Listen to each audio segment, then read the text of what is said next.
they didn't really have a word for depression, but like, or they didn't have that same word, but it was that thing of someone's in that place of sadness and melancholy, and they're just in it, right?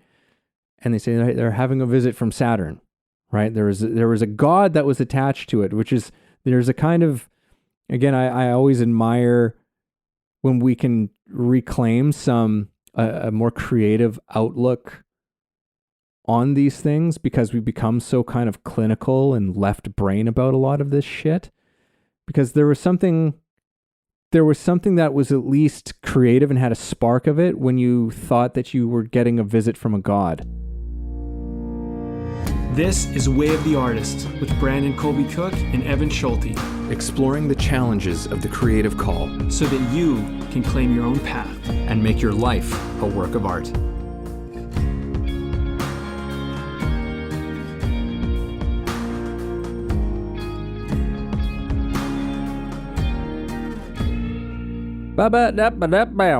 All right.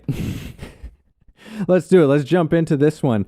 We're calling this one Little Things That Are Everything. Little things that are everything. Oh man, this is just life. That's just life, man. Like it's you were telling me a little bit of a story, and it made me think about just some of my own little stories that they seem so inconsequential, and in a certain kind of way they are. But at the moment that these things are happening, they are absolutely, as we say in the title, everything, right? They are monumental. They are life-changing. They are, and they might not necessarily be obvious to anyone else other than the person who's going through it, right?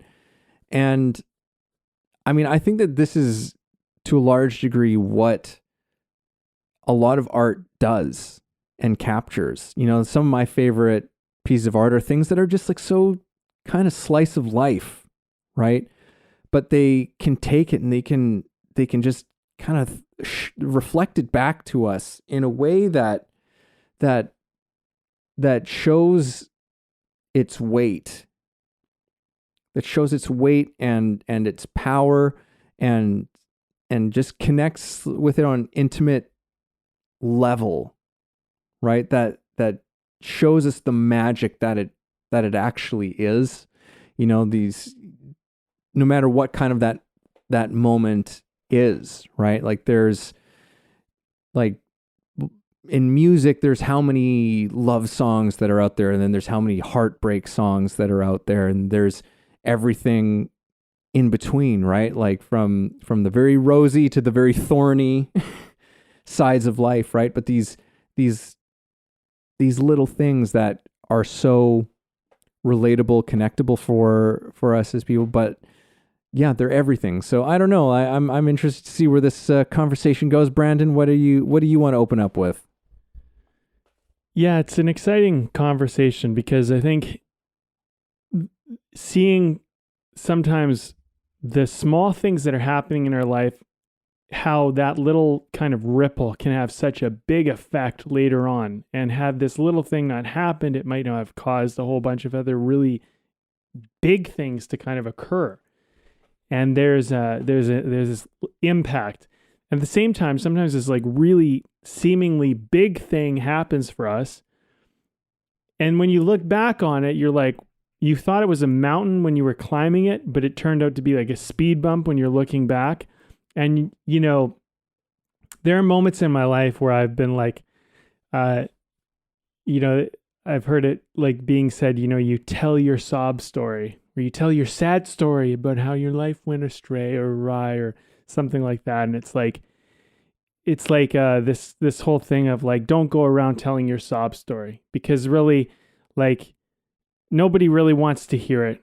And it's not as big of a deal as you kind of make it out to be. And all it really does is just drag you down. Something, it is kind of a sob story. And like, it could be like a breakup, or you lose your job, or something like that happens, right? You want to kind of, you want to find connection because you feel disconnected, right? Like a lot of the time. And so you're looking for sympathy or empathy or understanding. And so, you'll have people talk about how they were wronged. This person wronged me and this is why they're so bad. And this is why it's so unfair to me and all of that. And, it's interesting in context looking back to one particular sob story that I did tell and I had difficulty processing. And I look back at it now and it just looks like this silly little speed bump that I spent so much energy and time on. One thing too is like, I just think what's interesting about this conversation is like one little thing that happens to you or one seemingly big thing at the time, but in context, you look back, it's little because it is often very little, could be the thing that grew you and evolved you into somebody that you never knew you could be.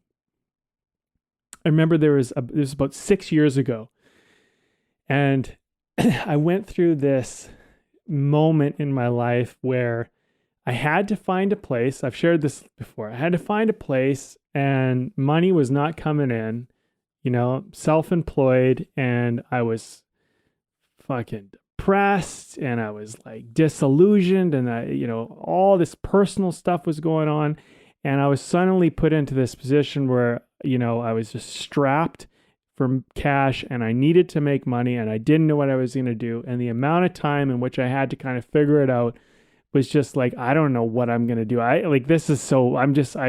put myself in this spot and I don't know how I'm going to get myself out of it. And I was talking to one of my friends on the phone. This was about 2 weeks before the transition. And he said, you know what? You're going to get through this. And what I'm really interested in is talking to the guy who's on the other side of this. I want to see who he is. And I always stuck with me. And he was so right. And it was a very inspiring comment because it was like, yeah, this is difficult. I get it. Like, but you're going to be the guy that got through this. And I can't wait to talk to that guy. So I think that's a really interesting way to look at how these little things are everything. And I said this very early on in the podcast. We get so caught up in the journey of where we're trying to go, what we're trying to get, what we're trying to achieve, whatever. We forget who we're becoming along the way, which I would argue hands down again and again is the most important thing. It's not about the journey as much as it is about the traveler.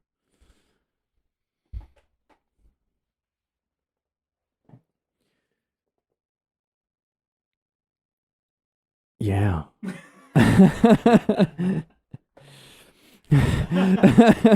yeah, I feel like that was some like late night radio DJ. Yeah, just let me sit with that. It's it's surprising how much these events, these like you said, in hindsight you look at it and it's like, what was that? But it doesn't even it still doesn't diminish them. Even if looking back in your own life, you go, it's like, oh, what was I so worked up about? What was I so whatever about, right? It's like in that moment that it was happening, it was still a huge thing that was going on there for whatever reason it was and is, right? Like that to me is always, it's worth looking into why that is.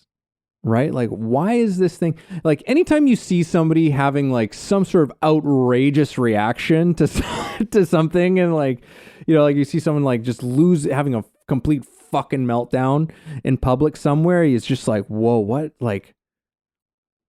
has been going on in this person's life that has led to this moment where they're just having a completely like inappropriate reaction to whatever's happened here, right?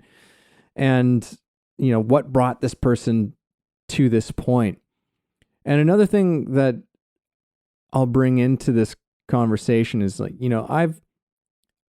I go to a somatic therapist on occasion, and it's an interesting practice, like to go in and just talk and also just like feel and whatever. Like it's a somatic thing, so it's kind of like connecting the psycho and the physical and beyond whatever that process is. But anyhow, one of the things that I found so fascinating with, and still find very fascinating about the process of that is, initially when I began, it was like I was filtering so much stuff out that I was sharing and going into because I thought it was inconsequential, right? Like a memory of this would kind of come up and I'd be like, well, that's nothing, right? Like it's, like moving along, let's try and find the real pay dirt here, right? And I just start to discover that it's like, no, just whatever the thing is that's come up, right? From the conversation that we're having, for the question that was asked, right? It's just like, well, what was the thing that the thing that immediately came to mind, right? And you go, well, okay, well, that, like, it doesn't seem like anything, but I've started to learn to just go, it's like, well, this seems like nothing, but this is what I thought about. This is, or sometimes it's not even a memory, right? Like it's just, it could be an image or a sound or a words that, like a sentence that like I could hear in my head or something like that. And it's just like suddenly realizing as you dive into it, it's like, well, this is not nothing. This is not nothing. There's actually a lot that's in here, right? And it's I would argue that it's a part of our greater intelligence that we possess, right? That communicates in these kind of subtle ways sometimes, right? But is no less like saying like, I am showing you the way right now, right? You just need to shut up. Yeah. And just like, okay, this seems like nothing. Well, I kind of remember I have this image of myself sitting in this field in like the first house I lived in when I was 8 years old and feeling this way. And it's like, oh, how many times? Oh, I guess I have felt that, and suddenly you're just like, holy shit, I'm fucking crying now. It's just like, it's like, like there's these things that are there. And so I think that, yeah, a lot of times like we can be so dismissive of these little things and we can downplay their significance. And, I totally hear what you're saying about like, nobody wants to hear your sob story.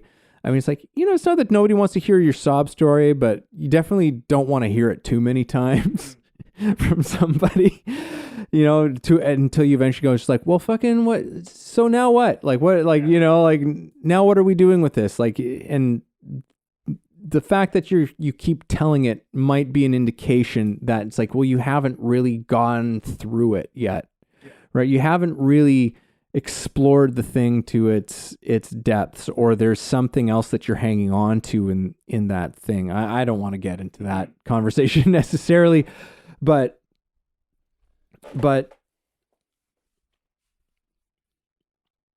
there's something that's valuable. There's some kind of gold in those things. And I think especially when we downplay those things to ourselves, right? And when we do that thing of like, oh, that's not important, that's not significant, right? Because it does. On the surface, it looks really stupidly simple, right?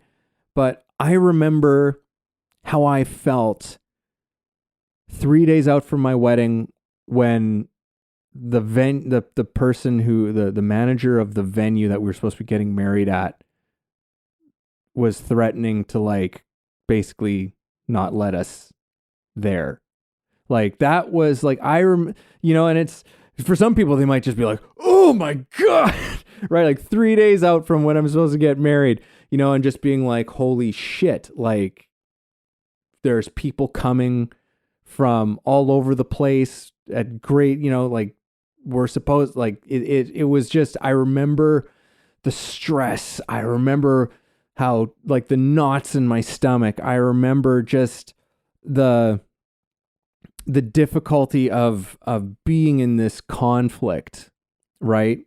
That having this thing come up out of nowhere. And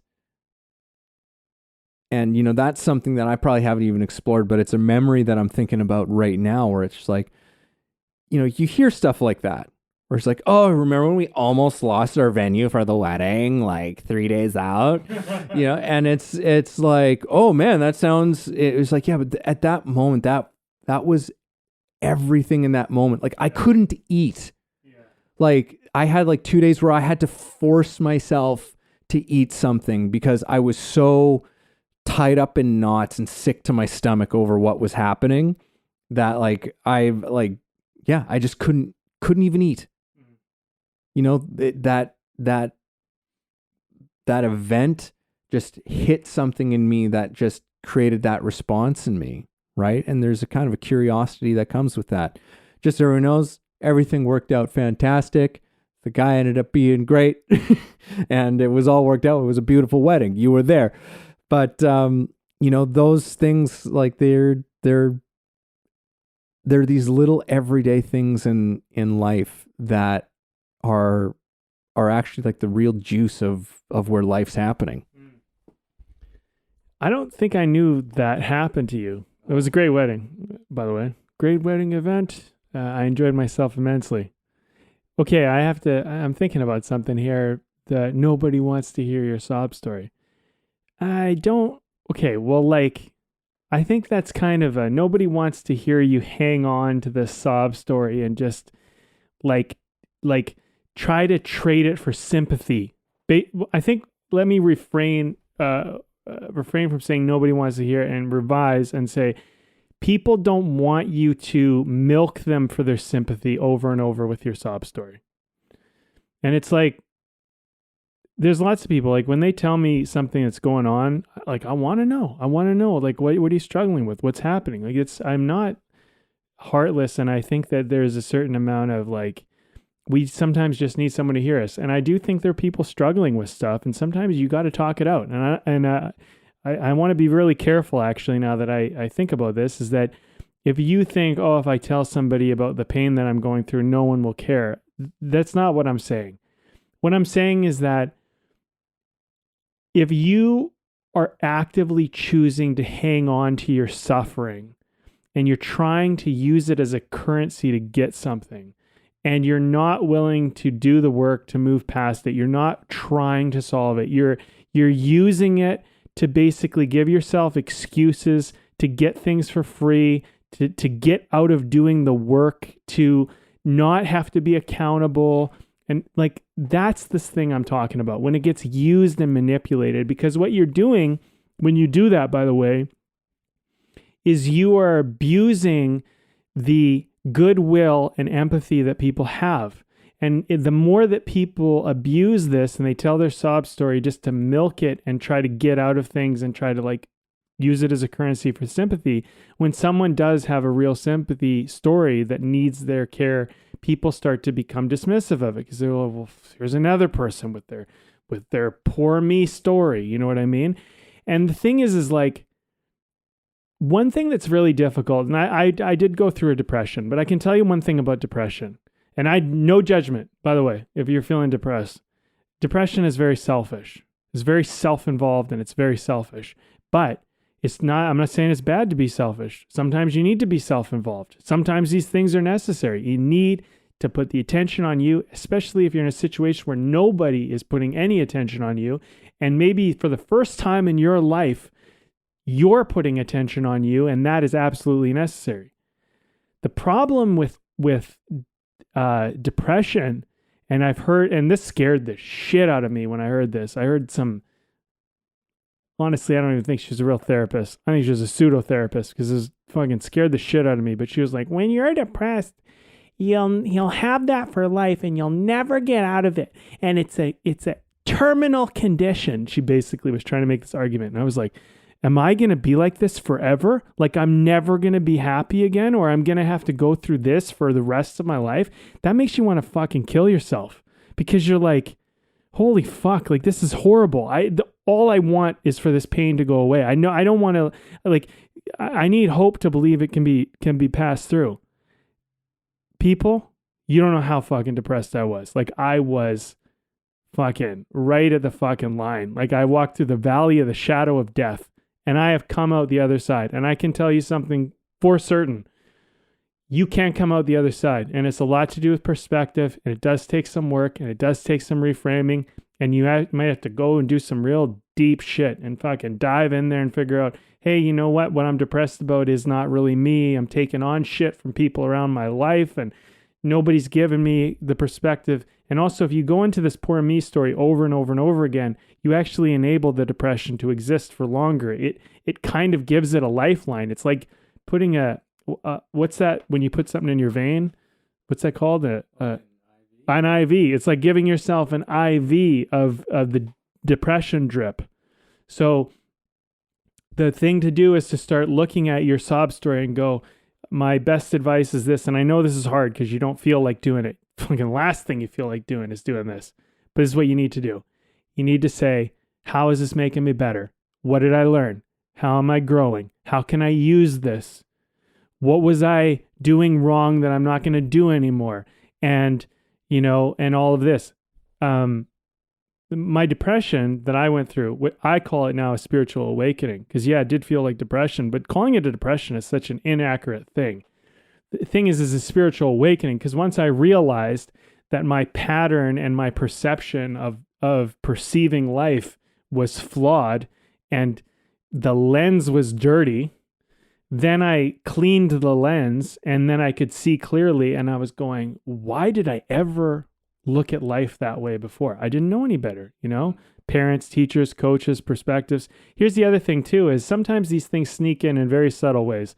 So for example, I had a lot of men in my life who gave me a lot of help in as far as building character and building strength and learning not to, just not to get scared when things were crazy, and not to, to get too caught in sadness. Like, champion it, find a way through it. This is a lot to do with athletics and sports. It's just fight through the pain, walk it off, show up, find something that matters more than how you feel. That was a big lesson for me, which I truly and deeply believe in. But sometimes you don't have anything in you and you can't find something more that matters to you than how you feel. And I feel like when the feeling becomes higher than your purpose and the feeling is sad, depression is the response. But depression is the healing too. But if I get a wound, for example, a physical cut, I cut my arm, I don't want that to be an open wound bleeding forever. I want that eventually to scar. I want it, or not scar even. I want it to be gone altogether. But sometimes it's too deep and it's going to scar. I want that to be done. I want that to be sewed up. I want that to be completed. Depression's the same way. If you have depression, to me, it's like an open wound. It's bleeding and it needs to bleed. It needs to show you it's there so you can tend to it, care for it, deal with it. But if you just want to keep reopening the wound, and just going, look at this wound, look at how bad I got cut, and it's all infected and shit, and you're just like, look how infected, it's even worse than when I first got it. That's the sob story I'm talking about. Because you're actively trying to use the wound now to get something, and people are like, this wound should be healed by now. And now you're dragging me into this story. But the thing is I want to bring it back to our title, which is that these little things are everything. That wound is everything at the moment. And I don't want to shame anybody for having a wound. Sometimes we come into life and we have wounds. Sometimes they're given to us by our parents, and sometimes we get fucking horrible things happen to us, and we have to figure out how to tough through that and overcome that. My point is that I suppose, in just roundabout way, is I don't know, man. We do come onto this topic every now and then, but I do feel like it's an important one because I feel like it's very present in our culture today, which is that whatever you're going through, it is everything because it's your world, and all that really matters to you is your world, and that's okay. And you can get caught up in your world, and you can focus on it and give it attention. But I do think that you got to kind of decide for yourself, if you don't want to suffer, that eventually you're going to expand your world and your world's going to become bigger, because the world you're in when you're in pain and you're suffering is usually small. And I think when you make your world about bigger, like I started to notice, I feel like I'm talking, but here's the thing. when I went through my kind of valley, I noticed that many other people were also in a valley that I never even could see or understand. And in a way that gave me solace, because I go, oh, this is what it's like to be human, to have heartbreak, to experience betrayal, to experience disappointment. This is all a part of life. I'm not alone. I felt so alone at one point. I'm in the valley with many people, and many people will also cross this valley just like me. Many have before me, and many will after me. And I'm going to be a traveler who passes through this valley and climbs the mountain and calls down to those people in the valley and says, hey, you're going to get through this. I was there. I know what it's like, and they're going to know I was there because I'm going to tell them what I saw. And they're going to go, I see that right now. And I know you were there because you're telling me you saw it, and I see it right now. And that little beacon of hope is going to make it a little less difficult for them to cross the valley. But that little thing that I went through was everything at the time. I look back at it now, it's almost like a blip. It's almost like, yeah, that was a pretty tough decade or tough few years. But ultimately, it's like, that's over now. I'm on to this new thing. So what was that? It was really just a blip in my life in relative. Every year I get older, it gets smaller and smaller and smaller. But yeah, man, I don't know. Here, I'll pass it to you. Oh man, there's a lot we could go into. There's, I think sometimes is like, for when my son gets older, and there's going to be these things that happen that, that as parents, like in hear of this, like happening very often, where like parents can be very dismissive of the kinds of things that like their kids are going through, right? Where it's like, cause when you're a kid, there's all this, and as you become a teenager and stuff, your first heartbreaks and crushes and stuff like that. Like, it's just, it's all consuming, right? Like these things are all consuming to you at that time. And how terrible it is, like when your parent reacts with like the thing of like, look, this isn't a big deal, like blah, blah, blah, blah, blah, right? And even though they're kind of right in a certain type of a way, it usually doesn't do very much to actually be helpful or to make you a very good guiding force in your kid's life when you're responding with that kind of a thing, right? And as opposed to saying like, oh, that fucking sucks, man. Like that, like tell me about it. Right. Tell me what's going on. Right. Like, and let's honor the thing, right? Like, let's honor and respect the thing fully. And I think that's part of one of the things, like talking about depression and coming through is like, I think that's very often part of like a big part of where the healing starts to happen, where there is just that full acceptance, right?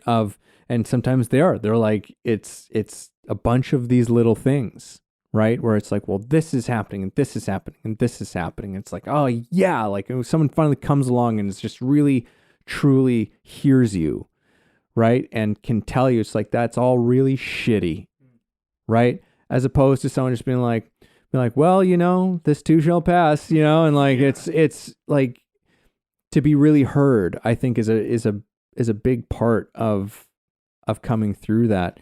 And also from what I understand of going through some depression myself, is like a big part of coming through that was like, and to what I continue to this day, like the things that often challenge me is that it comes down to some way in which there's some kind of act that I need to drop. Right? Like it's just like, when are you going to drop this act? Yes. Right? And that act often comes out of some sort of a bullshit perspective, on the world, right? That like there's those things are often tied up with each other, but very often comes just like, when are you going to drop this act? When are you going to stop trying to do this thing that you're not?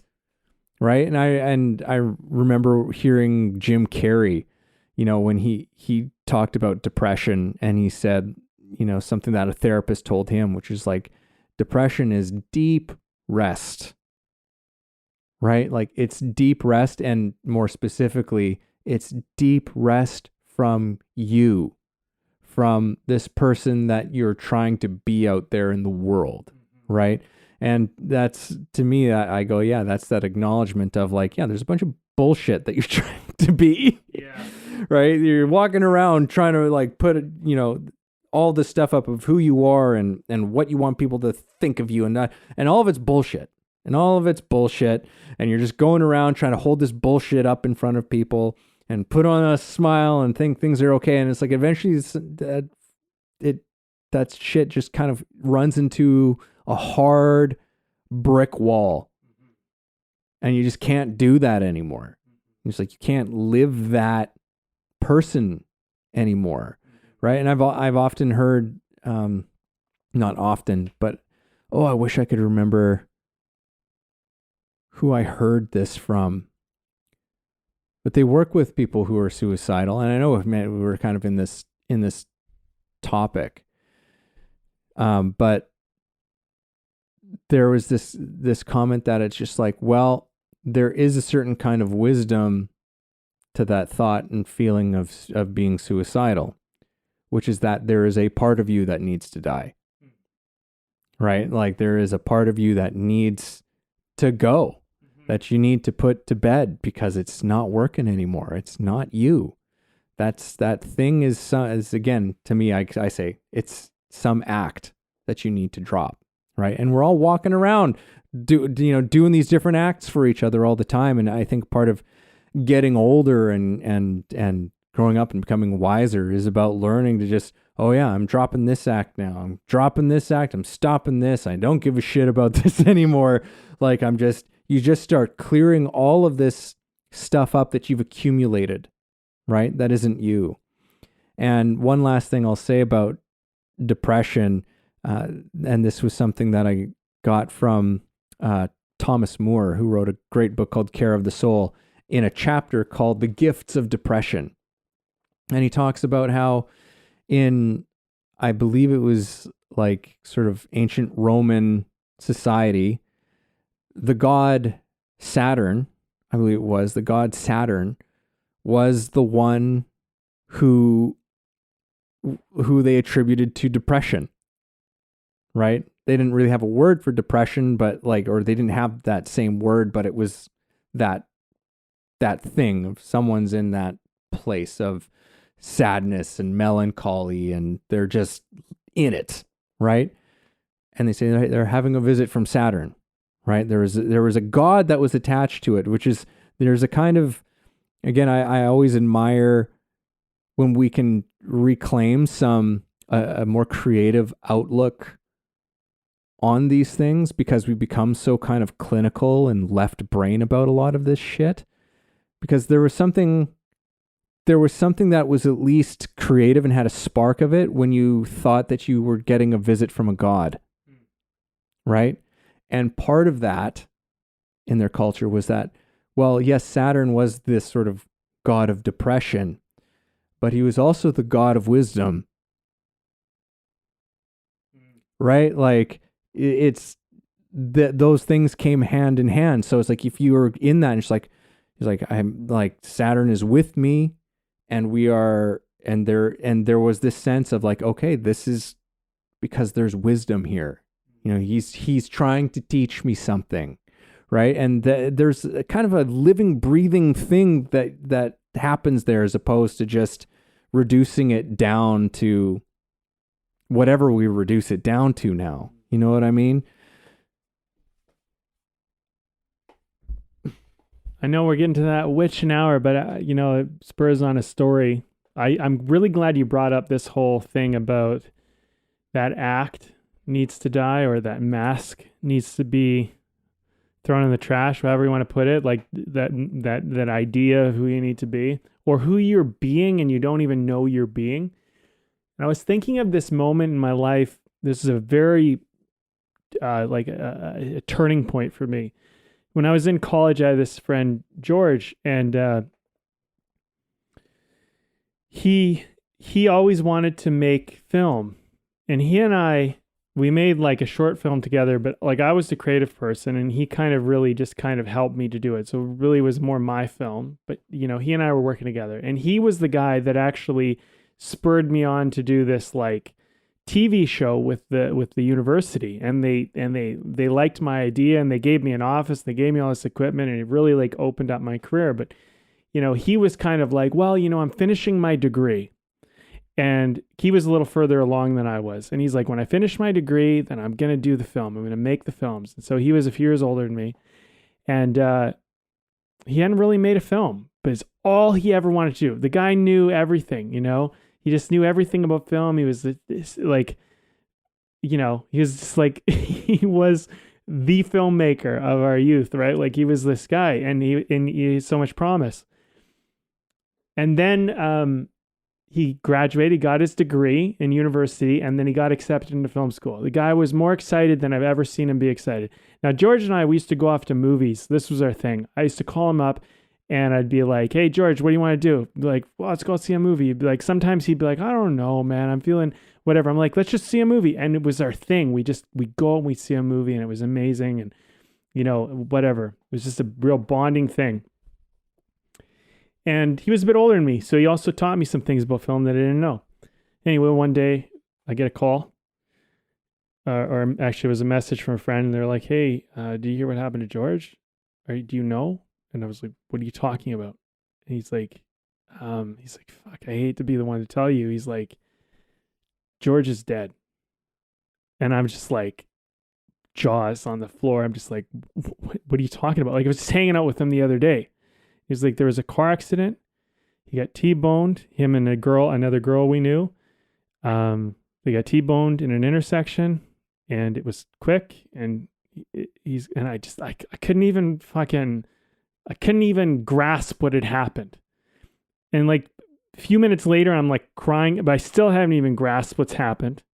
And then I'm talking at his funeral. I'm like a fucking like zombie. I don't even like, it's not even registering me. I'm literally talking at his funeral where there's a casket and he's being buried in the ground and all of that stuff. And they asked me to be one of the speakers and I said some nonsense. I don't even know what I said. And I feel even stupid about what I said because in truth, I had not even gone through a grieving process for real.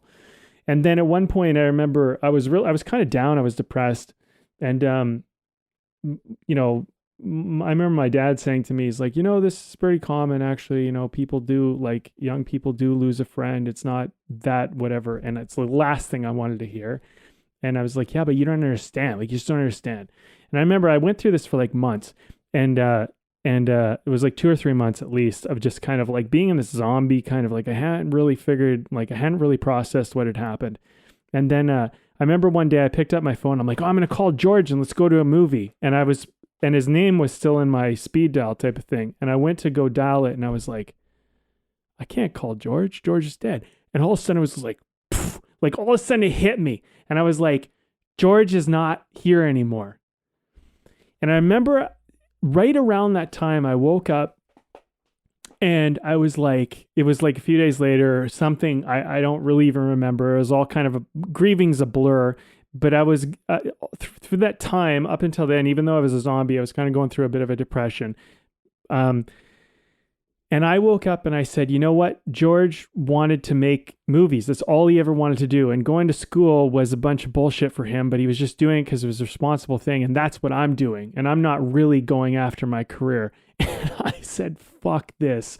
I'm going to go and I'm going to live I'm going to just do it. Whatever it is, I'm just going to do it. And I drove down to LA. I made the thing I wanted to make. And actually the reason why you and I are friends is because you said, hey, I got this movie idea. Let's fucking sit down and do it. I organized the meeting with you to get you, because like after he passed away and I realized that you could live your life and never do anything you ever dreamed of. Like he gave me the greatest gift. His life gave me the greatest gift because the part of me that put things off died. That day that I was about to dial his name on my phone and I recognized that I couldn't call him, that day, that moment, that part of me that procrastinated, that part of me that put things off, that part of me that said, I'll do it when I'm older, I'll do it later, died that day. And that was I became a new version of myself. So, yeah, I mean, I don't think about it every day, and it was everything at the time. And sometimes now, in context of my whole journey of my life, it almost seems like a little thing. I mean, to my dad, apparently was a little thing. Oh, people lose their friends, it happens. It's part of life. It's like, yeah, but it was a little thing in some ways in the context of humanity, but it was a big thing. It was everything to me. And it also formed a lot of the way who I am today. So, yeah, I don't know if that helps, but a big part of who I am today. And I just like the idea that you said, your ego or yourself or your mask has to die. And I think that's true because I had this version of myself previous to his life, which was like, yeah, I was doing it, but I wasn't really going for it. But after that happened, it was like, let's just fucking go for it. And my motto was, if I die tomorrow, at least I'll die knowing I did everything I could to go towards what I wanted and I wasn't holding back. Even if I don't get it done, I was on my way there.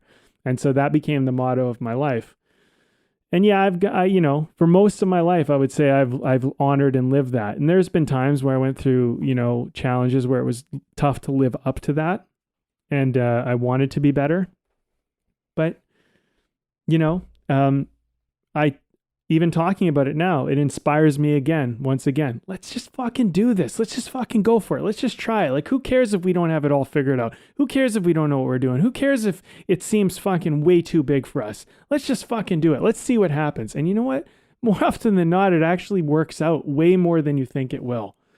And if it doesn't work out all the way, it doesn't get you to the finish line of what you're after, it will lead you to something else beautiful. And I've lived that, and I agree and believe that to be true. Anyway, Evan, I'm going to just mention the beer you got, Pop Top by Nelson Brewing.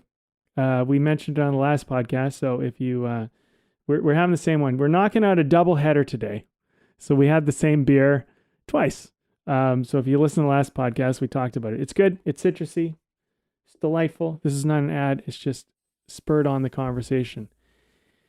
Evan, my man, I don't know, man. I feel like I wrapped my part up, so I'm just going to give it to you to finish this baby off.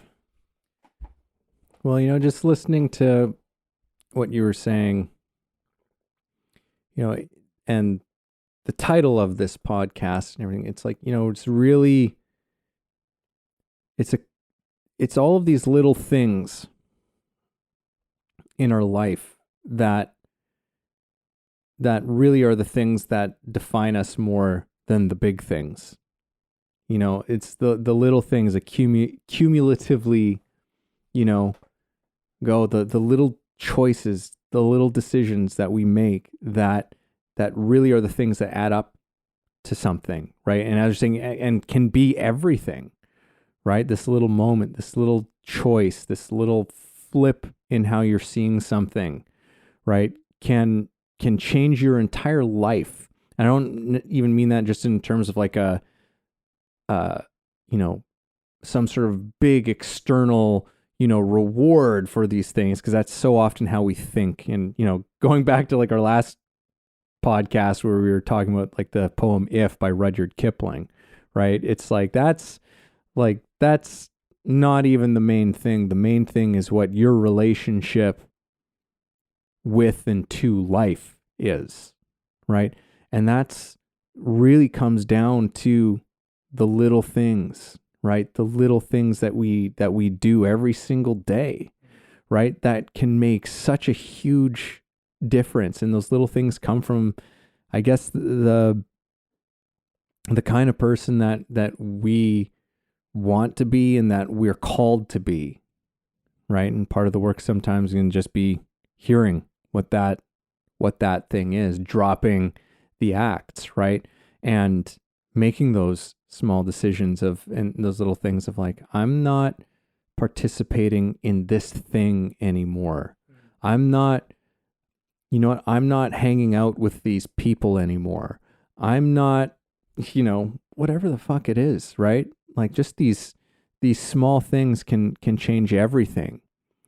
Like I often, is something that I've observed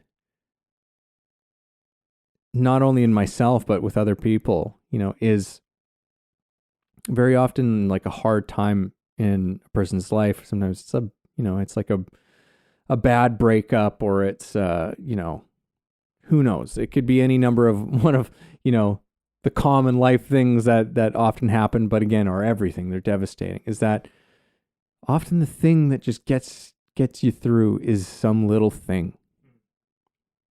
I remember a friend who went through I'm thinking of someone specifically, right? Who went through a breakup, and they were just devastated. They were absolutely like heart shattered. And they went and did yoga for 30 days straight.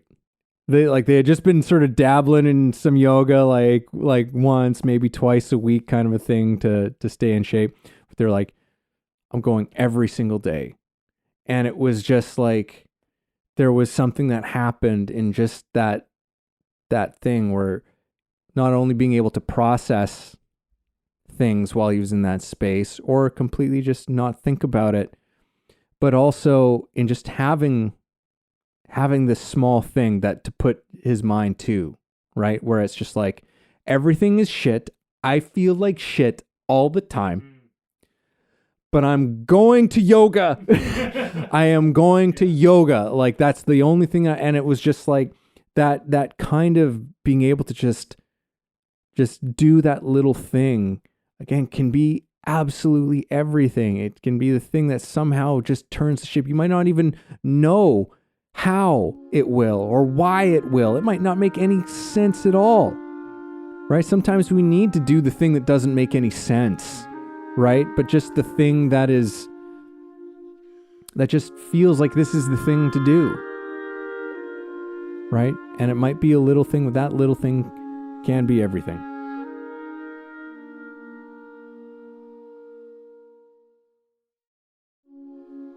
Thank you for listening in on our conversation today. We hope you found something helpful that you can carry forward with you. Head over to our website, wayoftheartist.com, for more free exclusive material and learn about the show. If you haven't already, please support us by subscribing to the show, sharing it with people you know, and keeping compassionate, creative conversation going.